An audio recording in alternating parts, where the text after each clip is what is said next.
Every job, I believe, will be AI enabled or it will not exist in 12 months. The only good thing that I have to say is don't die. If we could survive for a year on $60,000 living in New York, that was a pretty good lesson that all we had to do was decide not to die and we'd keep going. There are times when you're pushing really hard, you have huge goals, then you also need to be recruiting. People will say like, hey, I'm going to cut back on the amount of recruiting that I'm doing in order to solve this challenge. We sold the company, a lot of press. We then unsold the company, a lot of press. We had this like interesting brand like association with Visa where to the world, Visa had said, we trust Plaid, ergo you should trust Plaid. Like we got a lot of the value of that transaction and still remained independent. I think the impact that we can have on the world is like quite substantial. And I think we've only scratched the surface of that. You know, in a lot of senses, I'm very pleased with where we are, but certainly not satisfied.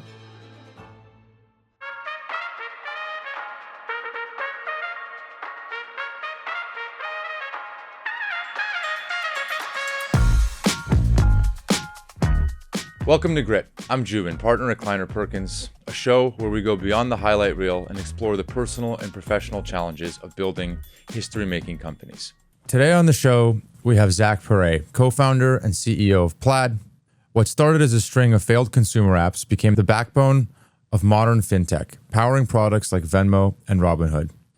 Zach and I go into excruciating detail about the Visa acquisition of Plaid for almost $6 billion, the subsequent up round during COVID to almost 13 billion, the subsequent down round to almost 6 billion, and now where they are today. Enjoy the episode. You know what I was thinking when I was coming in this morning? The biggest fraud in San Francisco is the weather in the summer. Like I've lived here almost my entire life. Yeah. I don't know. Do you live in the city? In Noe Valley, yeah. Okay, in Noe Valley. Yeah. And your office is here? Soma, yeah. And every year, I'm like, it's not that bad. Yeah. And then like this morning, I was in Menlo yesterday at our office, and then I'm up here today, and it's like raining basically. Yeah. It's just completely For the last month, my wife and I rented a house in Healdsburg, and I would just drive in every day. You're kidding. As annoying as that drive is, it was worth it because it feels like summer. And so you did it literally just to get the weather. Yeah.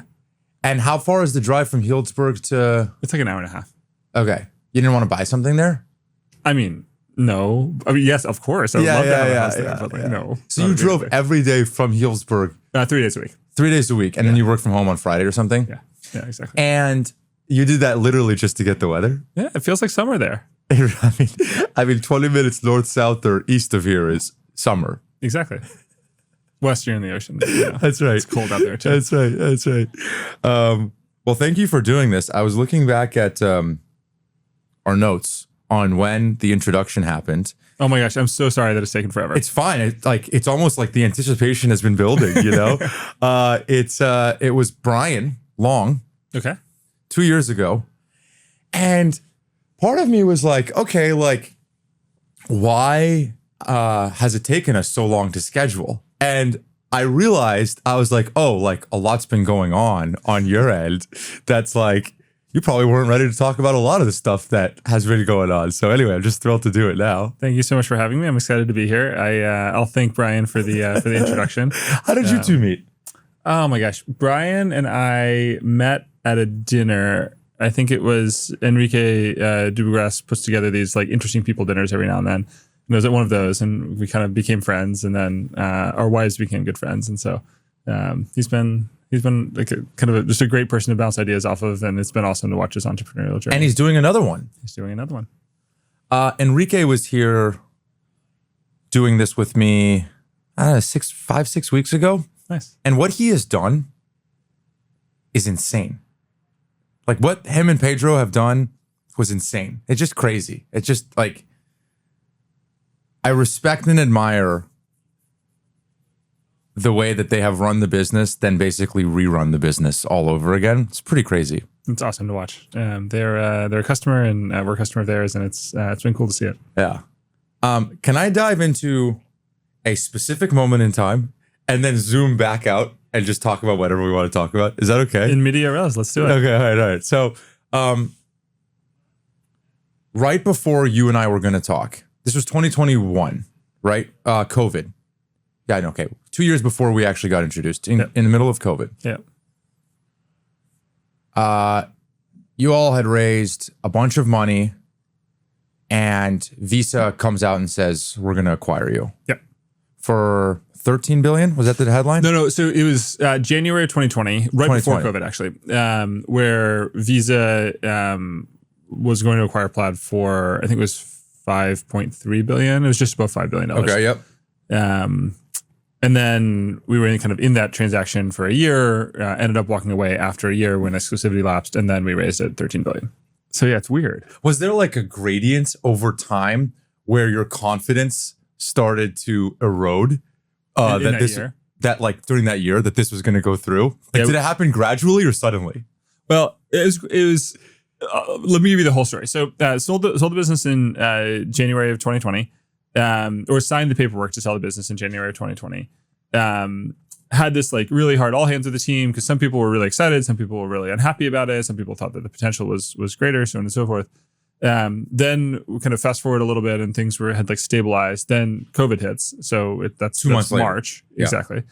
And then the markets crash. So like in April, we're looking at this transaction, which has a clause in it that says that Visa cannot get out of it in the case of a pandemic. Some lawyer had put pandemic in there, like not ever expecting that it would happen, but it was in there. And ours was a kind of the dollar amount wouldn't change. The amount of equity given to employees, though, would change. So we knew the dollar amount of equity that'd be given to employees, but like the number of shares just went way up because Visa's stock price had crashed. And we looked at this thing saying, oh my gosh, we're geniuses. We have a significant transaction, fixed price. A portion of it is equity to the team. Everyone on the team is going to own a huge portion of Visa, and it's going to be great. And then you fast forward a little bit more, and our business just starts ripping. So how much do you fast forward from that point? Like from like 2 more months. So basically, COVID starts in March, April-ish, May-ish. Markets have crashed, and then kind of maybe even late May, June, July, markets start to go really fast. And then we look at our business in like July, August, we're just growing at like the fastest pace that we've grown in a long time. And it was because people were stuck at home. They needed access to financial products. They needed access to their money. And we were, the infrastructure that allowed them to get there. So at that point, we'd kind of, from a deal timeline, you go through these different steps. So first you file the initial paperwork, then the DOJ does a first request, or the FTC will do a first request for information. Yeah. Then after the first request, most transactions, they say, yeah, great, all good. Actually, usually they don't even do a first request, but if they do a first request after the first request, they say, yeah, great, good. Then we get a second request saying, hey, we want more information. We want to go deeper. How long from first to second? 3 months, maybe. Okay. You had mentioned like you had all hands at the announcing the acquisition at the beginning of this process that you said was maybe difficult or contentious. Like, was it difficult and contentious, or whatever word you used, because half the people still dreamed the dream and thought you were leaving potential on the cutting room floor? Yeah, exactly. I mean, it was certainly one of the most emotional all hands I've ever done. We have this office in Soma, and we have these like gigantic stairs kind of going up a story, and they're like super wide. They're like, I don't know, like 40 feet wide. And people are like sitting on these stairs. They're like hanging over the balcony over this kind of atrium area. So it's like packed. And nobody knows what this, like, do people know yet before you say anything? So no one knew that morning. And then about 20 minutes before the all hands, the news started to leak, and people started to like tweet about it. And then it was like on our internal Slack. So everybody like knew that we were announcing something big. They didn't know exactly if the leaks were correct or not. So we have this all hands. I'm like standing in front of everyone. I like tell the story. And then you can just look on the faces of people. Some people are like bummed. Some people are confused. Some people are crying because they're happy. Some people are just like beaming because, early employees get a bunch of liquidity. And then like we actually had some of the Visa execs come and talk to the team. That was okay. I would say we probably should have coached them a little bit more on exactly what to expect. I mean, like, with all due respect, they're Visa execs, right? Well, look, I deeply respect them. Like they're great people. Yeah, but they're like this different vibe than probably Plaid employees. Different vibe, yes, I will agree with that. And so then they left, and like I did this like Q&A. It's just like all of this back and forth with the team, kind of hearing what people say, and then basically after that, I did one-on-ones with like a zillion people just to talk about what they were thinking, what they were feeling. And that kind of string of one-on-ones continued for about 2 weeks. And for me, it was probably like one of the most emotional times because our teams come with they come with baggage. They come with all these thoughts in their heads, so on and so forth. And so it's just about hearing people kind of where they were, what was going on. I could explain why I was excited, why I thought it was a really good thing. But ultimately, they each had their own reaction. We had a second all hands at the end when we decided to walk away, and the response was equally emotional for people. And I would say the ratio was pretty similar, though the format was different because obviously it was during COVID, so we were remote. But a lot of people, despite the fact that we told them, don't spend the money in your head, they do that. They do exactly that. You can't help it. You think, oh, I'm going to have, a couple $100,000. I'm going to go buy a house. We come back and we say, hey, yeah, eventually. But the stock's not liquid yet. And we're going to stay as an independent company.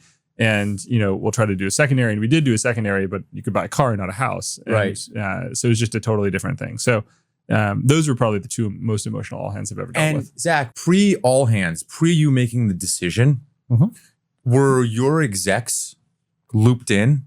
Oh, yeah. Yeah, of course. So, okay, you have call it 12 to 15 key people. 7. Okay, that are all looped in. Was the split between them the same as the rest of the company? Or was it more unanimous one way or another? No. On the sale, it was quite split. It was basically 50-50. I guess there were 8 of us and kind of maybe 4 or 5 on the sell side and 3 or 4 on the don't sell. And then in the decision to walk away from the transaction, that was unanimous. Everyone agreed that we should walk away at that point. When you bring that decision to the team, how do you frame it? As the leader of this decision, ultimately it is your call. Mm-hmm. You're taking everybody's input and then you make a decision. But do people know that because you're bringing the decision to them, that default that means that you already want to do this and you're hearing them out? How do you not at all. balance that? I think it's cultural and it goes well beyond this kind of a decision. Yeah. Just the culture of decision making that we have at Plaid is individuals own a decision. No groups. If I ever hear people saying, yeah, we are going to go decide this thing, I always clarify, sorry, which individual is going to decide this thing? And then, that individual is responsible for going and finding all of the input, all the dissent, all the debate behind it. But ultimately, they make the call. So when I went to the leadership team and said, hey, look, this is an option on the table. And by the way, some of them had known for a while that Visa was circling. Sure. And, they got pulled into diligence. And yeah, and some of them had, one of them was the point person that had a relationship with Visa. So they'd known Visa for a very long time. So it wasn't all of kind of in a given moment that I told each of them. But it was pretty clear when I brought them in, hey, I'd like to get your take. Why is this a good idea? Why is it a bad idea? We have some group discussions. I oftentimes will do a thing where I say, hey, you person, can you take the other side of this? And can we talk about it and think about it? I don't remember the exact process I went through in that, but it was a lot of that kind of back and forth. Let's get people's thoughts. Let's get people's input. But at the end of the day, it was pretty clear that I was going to make the decision. And I remember actually we had this exec team meeting in my house, actually in Noe Valley, as you were saying.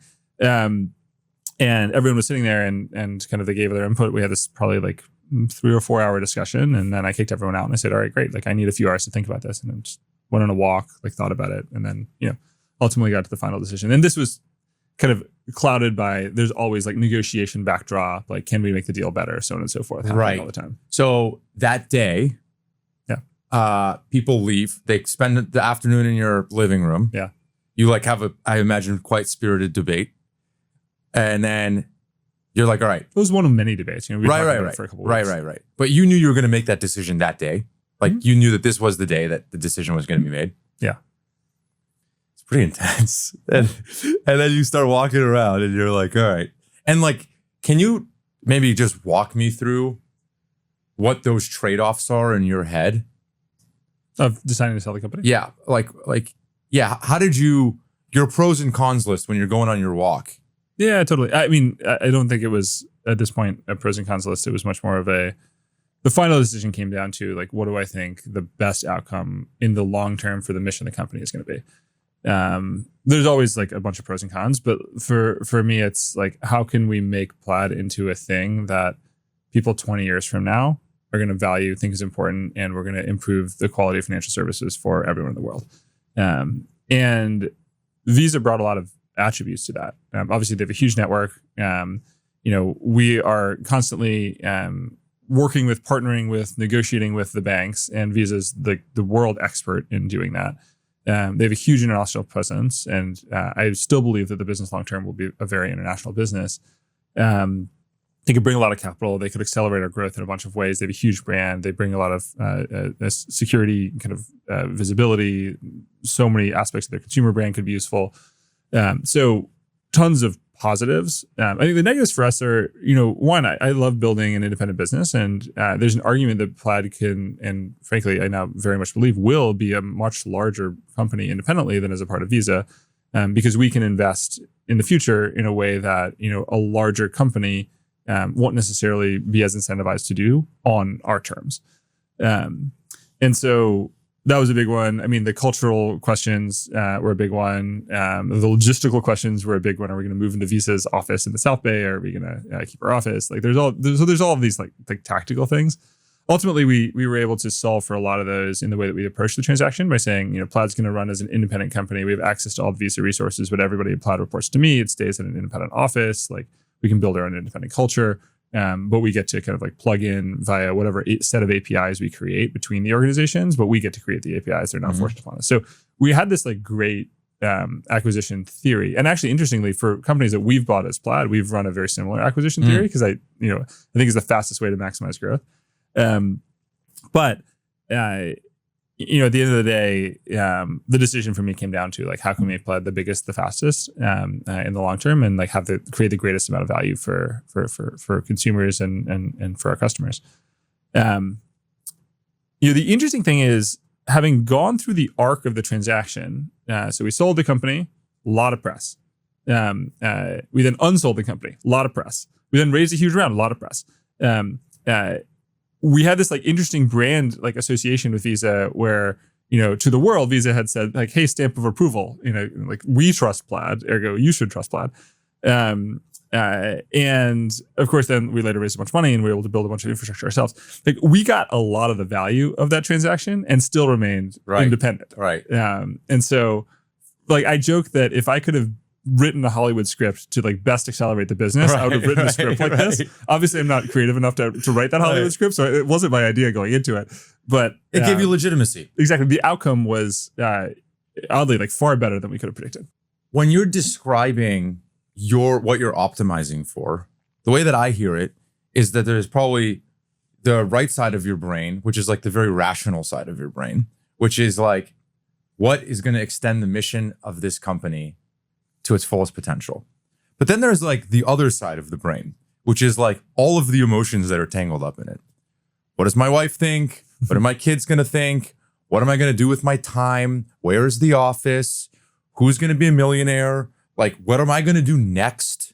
Right? Like all of those questions. Am I going to really show up in a suit to Visa every day? Like these types of questions. They don't wear suits anymore. They don't wear suits as I've learned. And so, like part of these decisions in my experience is like, yes, there's the rational side. And then there's like a bunch of like the emotional stuff. And so I wonder, do you have a philosophy around how do you incorporate both sides of your brain into that decision-making process when it matters so much? Because I have felt often that when I have to make decisions not like this, I've never had to make a decision like this, the emotional side is where the input generally tends to come from other people. Like all of the input mechanisms that I get with these types of decisions tend to be very emotional in nature. I don't know. Yeah, I think my decision making style is probably a little odd. So, like I tend to like be very much a like default answer first person. And again, another part of Plaid decision making culture is start with an answer. Doesn't matter if your answer is right or wrong. We'll start with an answer and then go debate and figure out if your answer is correct, and then try to refute the answer that you've come up with in order to find a better one. And so, my default answer this entire time was, of course, we shouldn't sell the company. Now, let me go refute that. Let me go figure out all the reasons that I'm wrong. And then you flip it. Okay, great. Like I found enough reasons, I'm going to flip it. And I'm going to go figure out all the reasons that next thing is wrong. And so for me, this, you can call it scientific method style decision-making or answer first decision-making. It helps me not have too much emotion that comes into it, because generally like you already know the answer. Now you can react to the answer. You can use your emotions to map those to kind of like rational facts or underlying circumstances that might actually change the answer itself. But yeah, so it's very much hypothesis driven. Super interesting. And once the acquisition, you had mentioned, okay, acquisition goes through, you get press, then you spend that year going back and forth, 9 months, you break it off. No, that's like people ask me my biggest mistake. My biggest mistake was not putting a gigantic breakup fee. Yeah. Well, I mean, I guess if you had the pandemic exception clause or the breakup fee, like at least you got one of the two, you know? Then you redo that all hands. It was like probably Groundhog's Day for you. Like, I can't believe this is happening again. How did you feel? Like you know, at the point that we decided to exit the transaction, I felt frankly very bullish, very excited. I still feel very bullish. We kind of, or I kind of saw the writing on the wall and knew the signals, call it 4 or 5 months before we could announce that we were going to exit from the transaction. And basically the entire leadership team knew 3 months before. But it's this very hard thing. I mean, there are these periods as a CEO where you know something and you desperately want to tell your team so your team can start to like operationalize it, but you can't tell your team for one reason or another. In this case, I couldn't tell them. We were still under exclusivity. Like I couldn't tell the team we were going to walk away from the transaction the day the exclusivity lapsed. We did start to make decisions understanding that kind of directionally, you know, we wanted to invest in products that, you know, may be seen as competitive with Visa. Like we were going to start to relax some of those constraints that we put on the business. But, you know, it was this like big imbalance between what I knew and what I could tell everyone. And so being able to tell everyone, that was exciting for me. You know, I could express my emotion, my excitement, you know, the vision that I saw for the future of the company. And, you know, in some sense, I had to actually temper some of that excitement because there were people, as I said, that had spent the money in their head. And so you have to try to kind of not be too excited about this walkaway future when there are definitely going to be some people on our team that were sad about it. So, you know, my take was quite optimistic and remains quite optimistic. As I said, like we got so much of the value of the transaction and didn't do the transaction. Totally. Like we get to run the company as an independent one. When you were communicating with the team, when you couldn't communicate with the team for those 4 or 5 months, how frustrating was the feeling watching your business? There's just no way it was operating like firing on all cylinders. I don't know. We were growing really fast. So you think during the 9 months, it was still firing in the same level that it was before any of that started? Yeah. I mean, it's interesting. Like as with all startups, especially platform businesses, you do a bunch of work and then at some point in the future, the work pays off. And like that at some point, it could be 6 months and it could be 2 years. It could be 3 years, depending on the things you built. So clearly we built a set of good products and then the market demand really increased for those products. So we were growing really fast during that period. I think the restrictions on the business during that period were largely around hiring. We did hire a lot of people, but it's hard to express to super entrepreneurial people the upside potential of a business if it clearly has a transaction hanging over it. Totally. So I would say we were a little restricted in who we could hire. We were a little restricted on like, you know, the press that we could do. But I would say we were maybe not firing at 100%, but probably firing at 90, 95%. And then the underlying numbers of the business were just up and to the right. So felt pretty good about it. Yeah. And can you define like what was up and to the right at that point? Our usage, our customer, the new customers that we were signing, the revenue was up and to the right. I mean, profit was up and to the right. Like all the key metrics for the business were going right. And at that point, you're like, all right, geez, like, were all the people that said, let's not do this transaction right?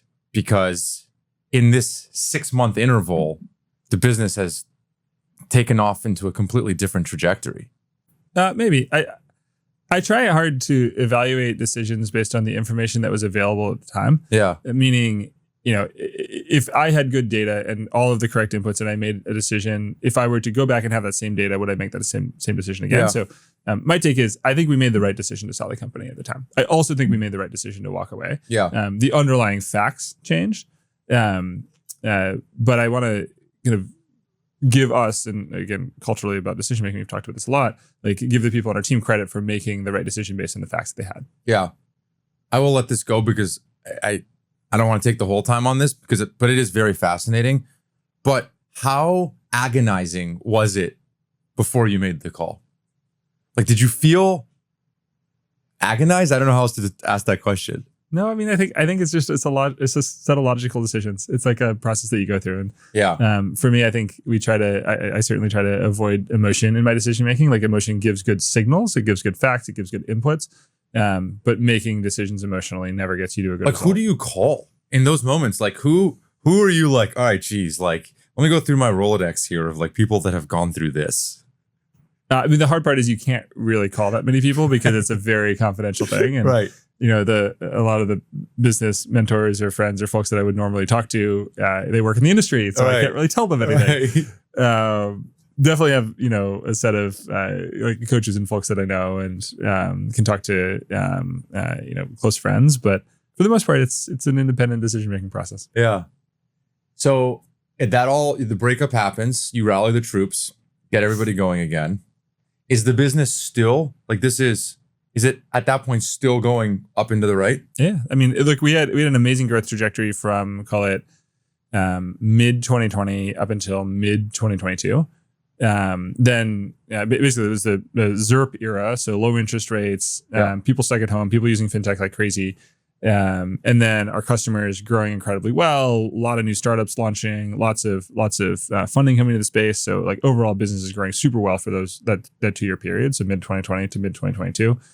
The second half of 2022, interest rates obviously came down, and basically all of our customers like didn't quite know how to handle a higher interest rate environment. Sorry, interest rates went up, and our customers didn't quite know how to handle a higher interest rate environment.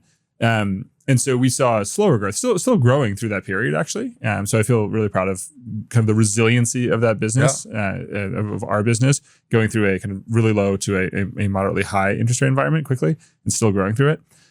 But our customers had to retool. So our lenders that were used to making ZIRP style loans now had to make higher interest loans.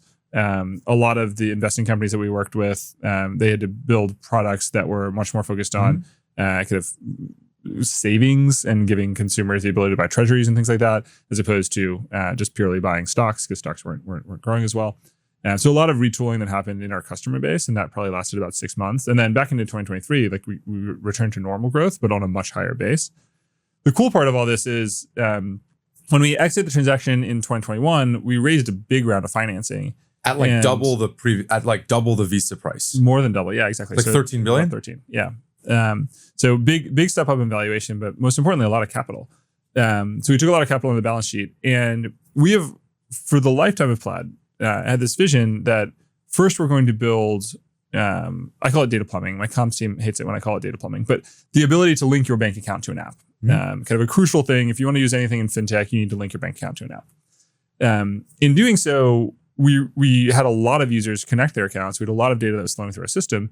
But we always had this vision that some of the fundamental problems of financial services could be better solved by having a lot of this data in one place and then building great analytics on top of it. So fundamental problems in financial services, things like credit scoring. Nobody understands their credit score. It's not always responsive to the things that you think it should be responsive to. If you get a new job, your income goes way up, you're a better credit risk, but your credit score doesn't necessarily reflect that. So like credit scoring is a big problem. Second is fraud. Fraud is growing at a crazy rate right now. So financial fraud is growing at something like 20 to 25% a year. We thought there was a huge opportunity to try to solve that. Another is payments. How do we help people actually use their bank account to pay for things like they do in Europe and more broadly? And then this big basket of other challenges that are inherently broken in the financial system. Plaid V1 was focused on giving everyone access. So how do we help you link your bank account to an app that you want to use? That way you can do banking on the internet. You can have access to that loan you might want to apply to. Plaid V2 is all about analytics and solving these underlying problems in financial services that have been kind of persistent for decades. So fraud, credit scoring, so on and so forth. So we were able to take all this capital that we raised in 2021 and then deploy it into building out a pretty massive data platform so that we can start to build analytics-oriented products on top of it, so that by the end of 2022 and into 2023 and then kind of mid-2024, we could start to launch these really awesome data analytics products. And so we feel fortunate that we had this opportunity to raise a bunch of capital, take our operating margin from being positive to now very negative and then back to positive again by investing in this kind of like re-platforming, almost like a product strategy pivot. I would call it more of a product strategy upgrade for the business. It's amazing. I mean, the roller coaster is like I mean, it's like there'll be books about this company one day. Like raises at 13. Everyone, I remember the headlines at the time. Yeah. These guys are geniuses. Like look exactly. Overnight success. Exactly, right? All the headlines couldn't have been more positive, right? And then we were going out to raise, and I mean, was like one of the hotter rounds that year. By the way, Plaid has always like had a hard time raising. Like it's always been a hard business to explain to people. But then all of a sudden, we were the one that everyone wanted to talk to, and so we got a great multiple on it. But you know, all the VCs, they would come in, they were like, "Oh, I read the DOJ thing. Now I really understand your business." And I'm like, "All right, if that's how you think about our business, this will be a good conversation." Like their internal partner memo is the exactly. DOJ thing, and then crazy enough, you need to finance the business again. Yep. Take a down round, which is ironically an up round from the Visa price. Yep. But it was at like 6 billion, right? Yep. Just like emotionally, people are just probably like, what is going on? Yeah. I mean, like as I said, we raised like we were the belle of the ball. We It was raised like a ZERP price, but like a very high ZERP price. Like relative to all the other ZERP prices, it was a very good ZERP price that we were able to get. And we appreciate it. That put capital on the balance sheet. We were able to like really invest in these new businesses. All of the metrics inside the business look way, way, way better than when we raised at that ZERP period. But the underlying reality is market multiples have changed massively. I mean, you look at public companies; they've gone down hugely since that period of time. Private companies as well, and so we ended up landing in what we think is a very rational valuation on top of a much, much better business. But the market multiples had changed, and so that's why obviously we had the step down in price. The interesting thing is, we actually didn't need capital. I wouldn't have gone to raise capital, except that we had RSUs expiring, which means we need to flip the RSUs into shares so that our employees could retain that value. We ended up, not adding much capital to the balance sheet at all in that transaction. And this is a way to get everybody a little bit more aligned on a current day valuation. Yeah, it does help to have a kind of a more recent mark to market. So that when we're making an offer to a new executive, they can look and say, yeah, this is the price that was just paid by investors, and I understand that price. Yeah, exactly. You had mentioned that it was hard for people to grok Plaid in the early days. Did you actually have a hard time fundraising? So in the early stages, we had a lot of trouble financing the business. The general view by VCs at the time was that not a lot of interesting products are going to be built in financial services because one, it's too regulated, and then two, the banks are going to build everything. Obviously, we look at the Chime IPO that just happened. We look at like a lot of the huge public companies that are out there. There's a lot of space in fintech. We didn't even have the name fintech at the time. That started in like 2016, 2017. But the first time we went out to raise capital, we put together a round and it totally fell apart. So we ended up raising $60,000. That was the first round that we ever did.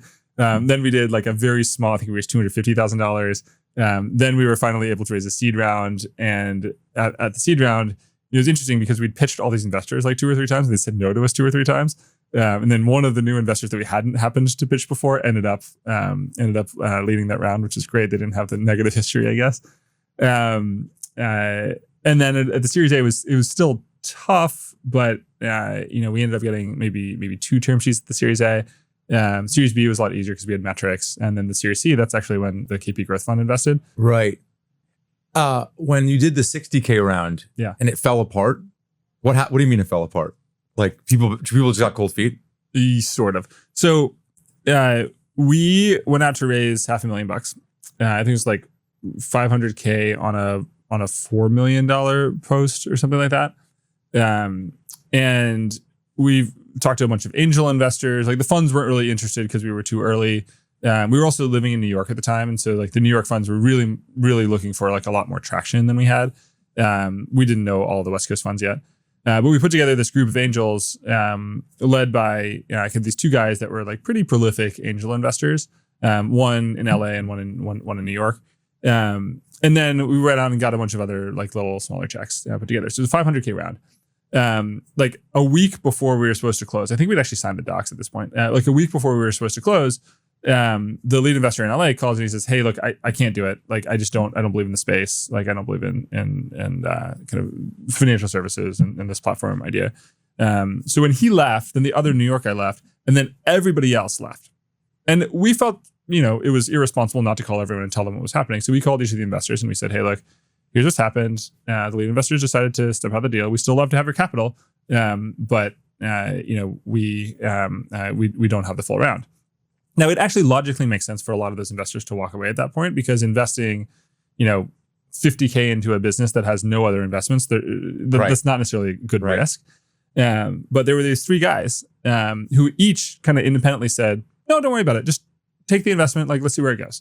So two that did a 25K investment, one that did a 10K investment. And so there was 60K invested in the company. And they kept us alive for 12 months. So talk about being really frugal. We were living in New York. My co-founder, who was living on a friend's couch, and I, who moved in with my very recent girlfriend, not my wife, but my very recent girlfriend, in order to not have to pay rent. And we somehow kept this company alive, us and then an intern, for enough time to get to a larger seed round. But the funny story about this is that there are three guys. All three of them are named Justin.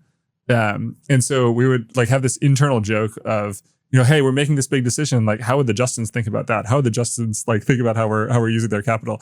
But weirdly, because we had so little capital, it really built this this culture of frugality, this culture of figure out how to go through things. Obviously the idea for this podcast is grit. Whenever people ask me for startup advice, I have very little that I can say, because I think that, for the most part, each startup journey is unique, and I don't have generalized advice. The only good thing that I have to say is don't die. And if we could survive for a year on $60,000 living in New York, and building the business, that was a pretty good lesson, that all we had to do was decide not to die and we'd keep going. And so my take is for most founders, the answer is just decide you're not going to die. That's the first step to building a great company. And then when it's very obvious that you're going to die, if you've decided that it's not going to die, you'll push through it and it'll be just fine. And the Justins now are... Oh, we dropped the price on that round, by the way. So I think they invested $60K on 2.5. So it's you, your co-founder. Are you hands-on keyboard? Were you coding at the time? Yeah, we both were. You were both coding. You have an intern doing a bunch of stuff for you, whatever. No, he was an engineer too. He was an engineer too, also coding. Yes. And how long did the three of you, the Rat Pack, make it through until you hired somebody? I think it was a year in New York. A year. Well, I think it's probably 6 months in New York, and then we moved the business to San Francisco. So basically, in this year, we raised a little more money. Then we were able to get kind of commitments to a seed round. And so we decided to move the business from New York to San Francisco. This was in 2013, 2014. There just weren't a lot of engineers in New York that we could hire. New York just didn't have the engineering community it does now. So we moved it to San Francisco, mostly because we knew more people out there. We thought we could actually hire people well. There's this one moment actually where we'd gotten the seed round. It was Spark Capital and GV and NEA had invested in our seed round. The money had just hit the bank. We rented an office. It was a 15-person office because we thought we needed to hire people. We move in. The next day, our intern goes back to college. He had taken a semester off, either a summer semester. He just stayed with us for a really long time. He actually ended up coming back full time, but he had to go back for one semester in order to graduate because his parents really wanted him to graduate. And so we go from 3 people to 2 people, but we just put, $2 million in the bank. And we're sitting in this empty office looking at each other saying what, how do we build a business now? We have money. What do we do next? Oh my God. But we figured it out. We recruited some people. Your wife now is a real one if she was willing to put up with your shit for those early days. Exactly. Yes. During that year of New York fundraise, moved to San Francisco. Yep. What else are you really doing? Is it all product work? Are you just writing code and trying to get a V.1 off the ground? Yeah, so we were very focused on building the platform. I was by far the worst engineer of the group. So I got assigned Zach, you go build our website, you build the front end, you can write the API docs, all of the stuff that was not particularly complex coding.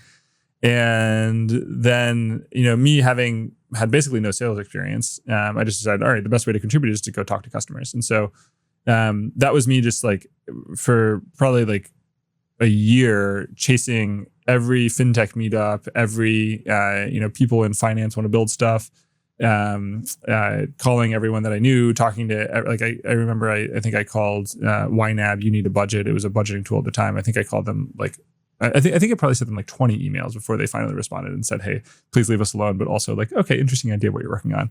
So it was really just like chasing and trying to find customers. They're now a customer, by the way. Awesome. And what we found is when we moved to California, there was this like budding group of people that were thinking about building new products in SF. And then we had this previous network in New York. So the biggest one from the previous network was Venmo. So kind of a friend of a friend introduced us to the head of engineering at Venmo. He said that he wanted to buy the product. That was like one of the big inspirations for actually building the product in the way that we did. It then took a year to go through not Venmo, but Venmo had been acquired by Braintree, which had been acquired by PayPal, which had been acquired by eBay. eBay's procurement process. It took a year to go through eBay's procurement process so that Venmo could use the product. I've learned a lot about how not to run bad procurement processes. So that took a long time. And then on the West Coast, we met the Robinhood guys when I think there were 5 people. And they were saying, hey, we need to do this kind of account onboarding. Can you build it? And we're like, well, yeah, that's what we're building for Venmo. Let's create the same thing for you. So yeah, my time was doing a bad job of engineering and then talking to customers. And did Venmo commit and then you decided, let's go build this business? No. Or were you like kind of jamming with them on what you thought you wanted to build? Yeah, so prior to Plaid, we built this like consumer app, this bad consumer app. And then Venmo kind of came to us and said, hey, can we license the back end to that? And we said, yeah, maybe. And so we were going back and forth with them on like how this backend would work. We kind of knew what we wanted to build. And they said, well, maybe we'd be interested. And then I went out and found other customers that were our first customers. And then kind of following that, Venmo saw that a couple of people were starting to use it. And they said, yeah, we'll commit to actually buying this product. The backend. The backend, yeah, exactly. Okay. And then it took basically a year for them to actually turn it on. But yeah, throughout that year, it was great, actually. We built the integration with them. They gave us a bunch of feedback on it. So in some weird sense, we did have them as like a design partner. A design partner, yeah, exactly. But we couldn't actually call them a customer because we hadn't signed it. At what point did you decide, I'm not going to die? Like this company is not going to run out of money. Like, was there something that catalyzed this like wall in your brain that you were never going to move backwards from? Like, okay, now Venmo is going to work with us. We have to deliver it. Or now the intern's on our team. Like we have to go do it. Like at what point were you like, no way is this thing going to collapse? It took a long time. Like I think, to be totally honest, I think that I still have a lot of fire in like the belly, because I think that like Plaid, we need to be operating as if we still could die. And we need to be pushing at the proper pace in order to like go have a big impact on this industry. If we're stagnant, bad things will happen to us. So we need to be pushing really quickly. And I think that was partially solidified through kind of a series of things that happened to us. So initially the round falls apart. Okay, we're going to die. Fast forward a little bit, going into our Series A, we had 2 term sheets. We accepted 1 term sheet, but then we got sued by a company that it was a competitor. We got sued for patent infringement, but it was a company that fund had previously invested in. We thought they had no relation to them. They may have had no relation, but somehow the word got to that company that they should sue us for patent infringement. So we got sued for patent infringement. That first term sheet disappeared. And then we had to go scramble and find the second term sheet and get them to still invest. And that was NEA, who I still to this day say they saved the company by investing at that point.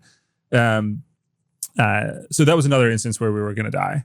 Then, fast forward, there's like another instance where we're going to die before our Series B. Then we get the Series B. And like probably like around the time we raised the Series C, we were like, it was valued at like $2.5 billion at that point.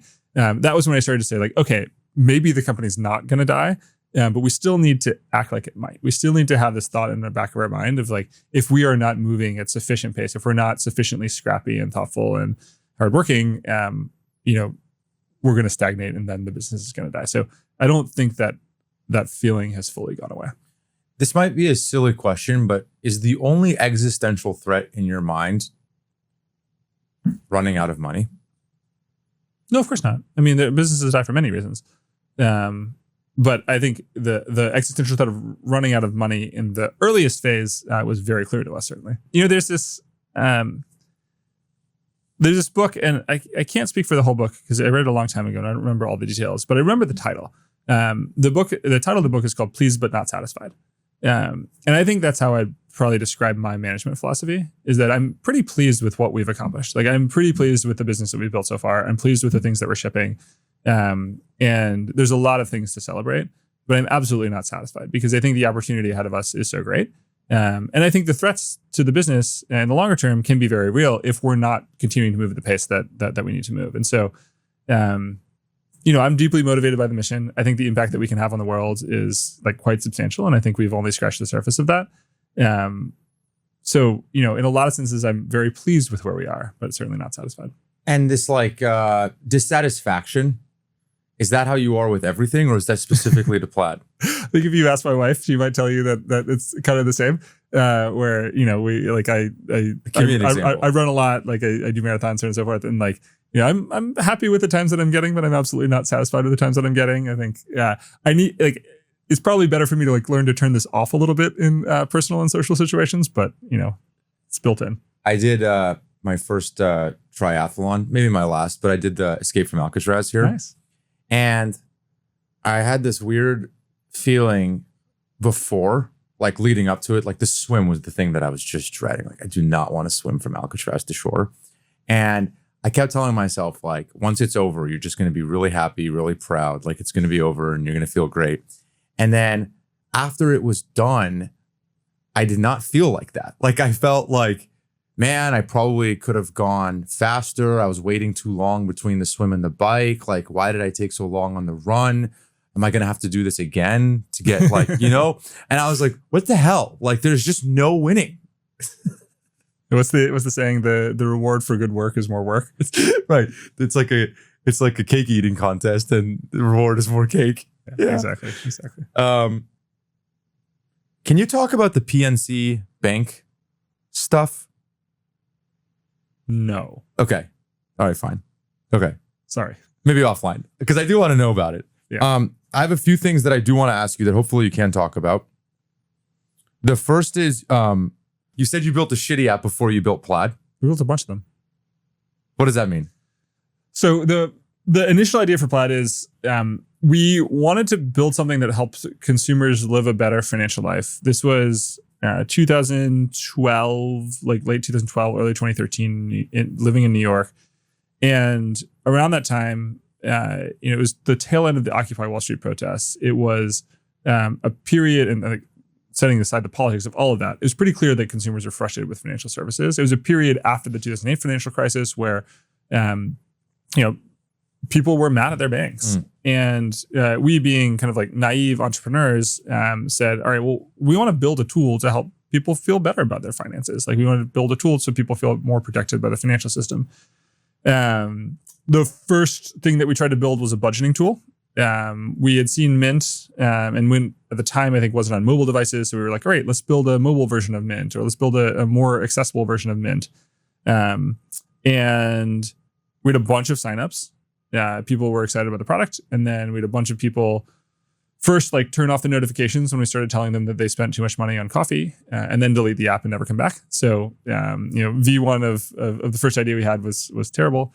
We then pivoted and said, all right, well, what other tools can we build to help consumers better understand their money?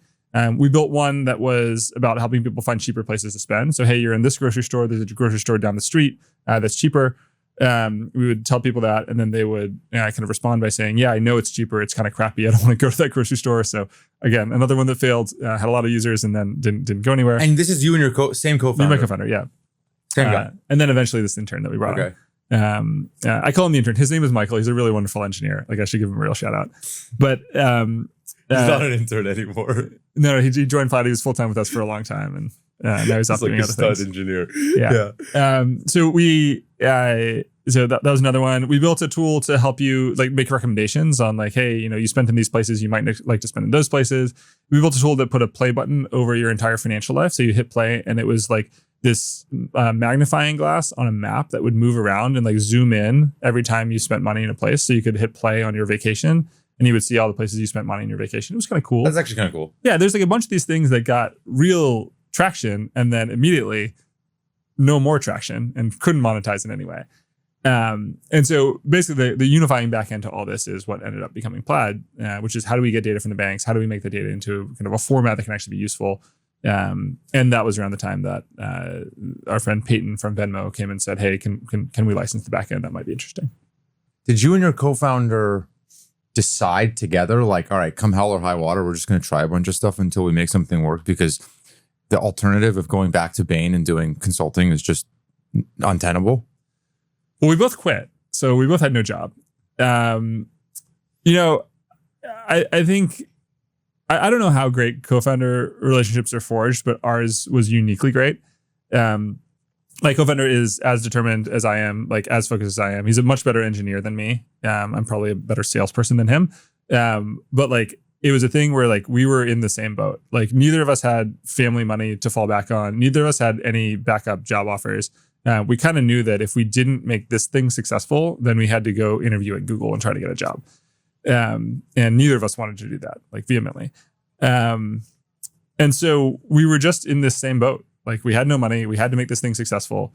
And it was fun. You look back at the early years of starting a company and, the most fun is often those moments that are actually also the toughest. You're in the office. I remember I had this period of time where, and we pushed each other really hard. We pushed ourselves really hard. We pushed each other really hard. I had this period of time where I would take photos of New York at 2 a.m. every day, because I would be walking home and like the city would be totally empty, and I thought it was so beautiful. And like, I'd send them to my co-founder, like he'd send me one back. And like, this is just like the thing, this was like the zeitgeist that we built into like the culture of this like 2-person, then 3-person startup. But there is a great bond that's formed by going through hardship. And I think we were fortunate to go through that hardship together. And now, despite the fact that he's left the business, he's off to new things, we're still really, really close friends. So I got so lucky in that co-founder relationship. I think it is much lonelier to have no co-founder, certainly. But people step up, and, we've had execs that have become really, really close, that have taken on like a really important part of the business, both structurally, but also emotionally. Like they're people that I can talk to. So it's been great to see that evolution. I read a quote. Everything you read online is obviously true, but tell me if this is true or not, that this was you describing after the deal collapsed, that you said there was a month or two where I actually just don't remember what happened because I slept so little. Your 2 a.m. comment reminded me of that. Yeah. Is that true? Yeah. This has happened a couple times, but there's a particularly long one.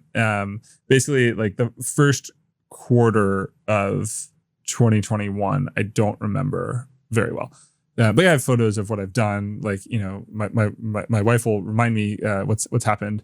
But like, I don't have any real memories in that period of time. And it was largely because I was sleeping so little, because I was just like, it was like, that was, again, max emotional management, working with a team, talking to people, saying, hey, look, I understand you're not going to get the cash to buy that house. We will do a secondary as soon as we can. And by the way, here's why you should be so excited. And just on repeat, talking to everyone, trying to make sure that everybody gets the message. And the great outcome is that like the vast majority of the team stayed. The vast majority of the team, got excited about the future. But man, that was the hardest period I think I've ever worked. Like you would come home and you would lay in bed awake, or like there was no coming home. We were in COVID, so like I was in my office. And I would be like on these Zooms all night. Then I would like finish kind of like well after dinner talking to people. Then I would do actual work. And then I would fall asleep at like 2 a.m. and then be back up at 7. And so it's just like... And you were just so delirious from this schedule. You don't remember. Delirious or not, I don't know how I was acting. Like someone else could tell me how I was acting in that period of time. But it is now just a blank spot in my memory. That's insane. And it's happened before, besides that period too? Yeah, we have a tendency to push with a lot of hours sometimes. Damn. I don't think that's healthy, by the way. I don't think that other entrepreneurs should do that. I don't think you're like glorifying it. Yeah. It doesn't sound fun. And is it because you just feel the need? Like, what is your rationale in that moment? Like, I don't think I realized it at the time. I think you're just in overdrive. Yeah, exactly. So, I mean, I would say that most entrepreneurs are like this. If a big challenge presents itself and it's a challenge that needs to be solved, like they'll go all out to solve it. In this case, it was very clear what I needed to do. And I was in large part the only one that could do a lot of these things in those periods of time. And so the answer is just do it. And had I realized that it would have impacted my memory, or like that loss of sleep for that period of time, maybe it'd have longer term health effects, I probably wouldn't have done it. Or maybe would have been a little bit more thoughtful about how I structured my time. Yeah. But the problem in front of you, you go solve it. Yeah, I just don't. I mean, like maybe you would have done something differently, but also like, isn't this the like double-edged sword of a fire that burns in your belly? Like that fire sometimes gets really hot. Like it doesn't. You don't get to really decide and choose. Like yeah, you know, mean, it's the entrepreneur thing. I mean, I think a lot of entrepreneurs probably can empathize. Yeah. There's another quote that I read. It said, I'm too busy to recruit. It's kind of like saying I'm too hungry to eat. I love that. Can you describe it? Yeah, I say that to my team a lot. So, there are times when you're pushing really hard, you have huge goals, and then you also need to be recruiting because you have goals that will manifest maybe the next quarter or the quarter after that. And people will say like, hey, I'm going to cut back on the amount of recruiting that I'm doing in order to solve this challenge. And from time to time, that's the right answer, but it's pretty rare that is the actual right answer. And so the conversation I have with the team is like basically that, like, hey, saying you're too busy to recruit is like saying you're too hungry to eat. You may be busy right now, but if you don't eat, you're going to die. And so like you may be busy right now, but if you're not recruiting, if you're not building the capacity of the organization over time, then obviously you're not going to be able to achieve the next goals and the next goals after that. That was particularly important when in a period of hypergrowth. Now I talk to the team about that, but I also talk to them about building leverage. So, right now we're going through this big AI transition in our business. Every job, I believe, will be AI enabled or it will not exist in 12 months. And I've been saying this to the team, the horizon was a little longer, but I've been saying this to the team for about a year. And so, the rationale of, I don't have time to go learn the AI tools is exactly the same thing. Like you don't have the time to build the leverage that you need to be very successful at your job in the long term. Well, that logic doesn't really check out. So we built all these tools and processes internally, but it's also a bit of an ethos just saying like, build yourself the leverage that you need in order to be successful in the long term. When you were going through hypergrowth, how much time were you spending on recruiting? Probably 40%. Okay. Maybe 50% in some periods. More from time to time, but that's a lot. 40, 50 probably. That's a lot.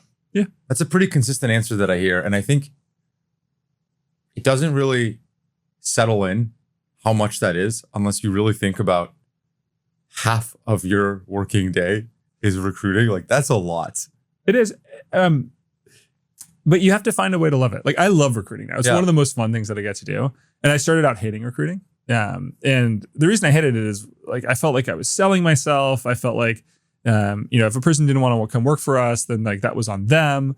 I felt nervous to ask questions. I felt nervous to be direct with people, give direct feedback in these interviews. I felt nervous to like push people hard because like, I felt like I didn't deserve their time at that point. Now it's fully flipped for me. Like I get to talk to the most interesting people in the world. I get to ask them hard questions. I get to have a great conversation with them. I think that most people, or certainly hope that most people that I'm interviewing, walk away thinking like, oh, that was a really interesting conversation, come offer or no offer. I'm really happy that I had that conversation. And it's become a game, right? So recruiting becomes a game. You get to effectively like draft your ideal fantasy roster, except there's no limit to your roster size. So you can find as many great people as you want to.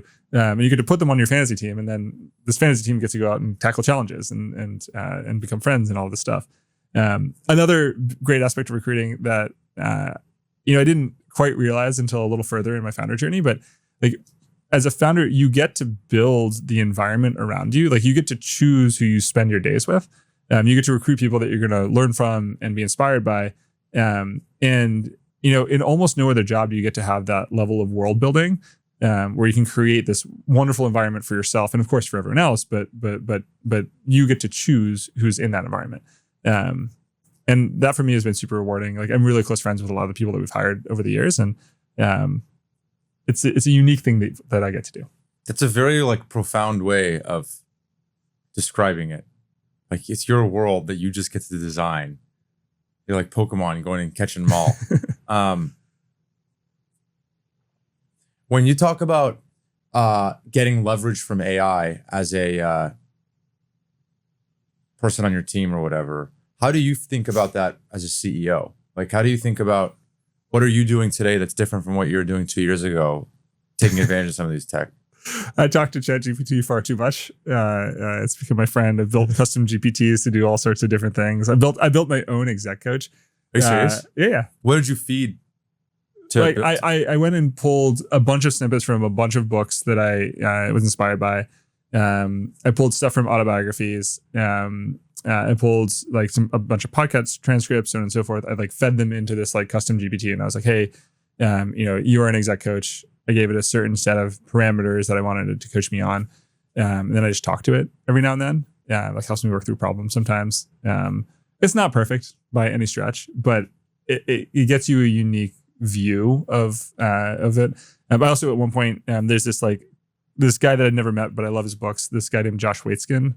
Okay. And he's like, the exec coach to the most impressive people out there. He'll never be my exec coach, right? Plaid's not a big enough business. Like I don't run like $1 trillion hedge fund or something like that.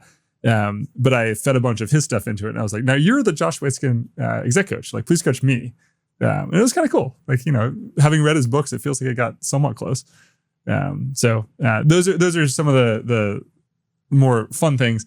But philosophically for the organization, it's making the clear statement like, hey, everybody is an AI enabled version of themselves. So to our engineering team, some companies historically had this concept of like an applied AI engineer, and we have the expectation that every engineer is an applied AI engineer.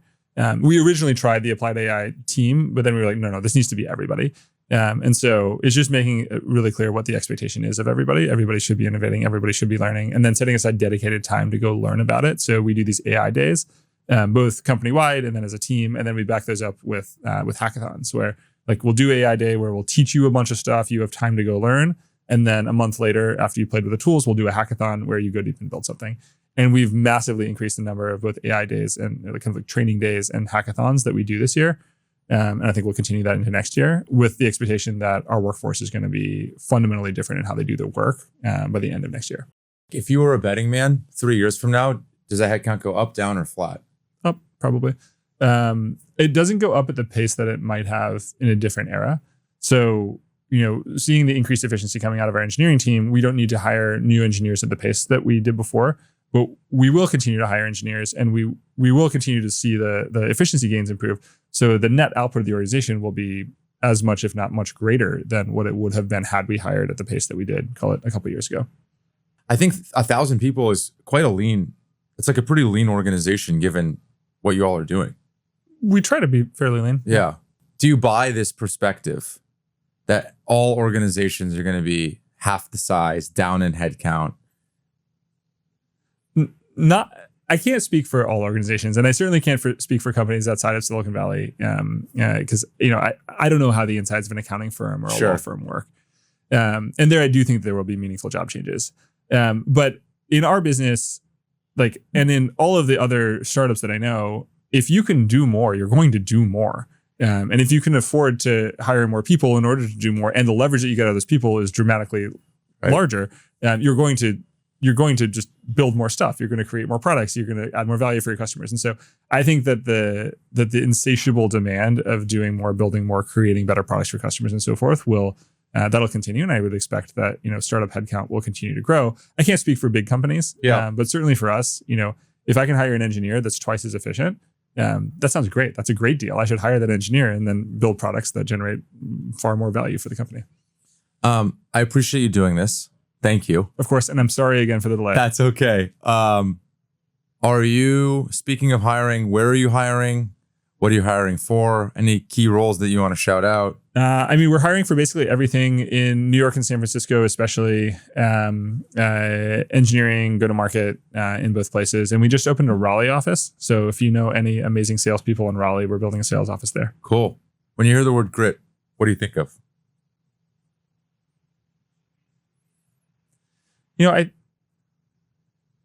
This is maybe a weird answer to it, but I think of those periods of, the hardest that you push, but also the most fun that you have, impossible challenge in front of you. I think I speak for a lot of founders when I say it, that's the moment when you're the most alive. You see something that's totally impossible to do. And you're like, yeah, I'm going to go figure out how to do it anyway. That's a great answer, Zach. Thank you. Yeah, thank you for having me. That's it for now. If you liked the episode, please leave us a review or go back into the archives where we've done more than 200 episodes with some fantastic folks. This podcast is a Kleiner Perkins production, and I'm Joubin. Thanks for listening.